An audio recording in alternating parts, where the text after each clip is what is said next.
Apa khabar semua? Diharap semua sihat-sihat. Okey, video hari ni berkenaan video unboxing barangan spare part kereta lah untuk kereta saya, iaitu kereta LMSD Syura. Agak lama jugalah kereta, jadi banyak bahagian yang kena tukar lah sebab dah berusia.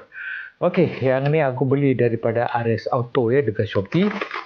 Ni dah saya terima semalam. Jadi saya akan buat unboxing RS Auto dekat Shopee. Nanti aku letak link. Anda boleh beli. Kalau nak beli barangan aksesori kenderaan, agak murah lah daripada RS Auto ni. Sebab aku cek dekat tempat aku dekat Rock.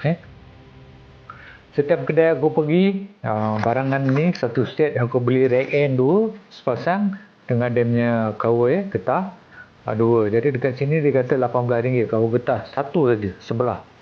Dan rack end tu pun dia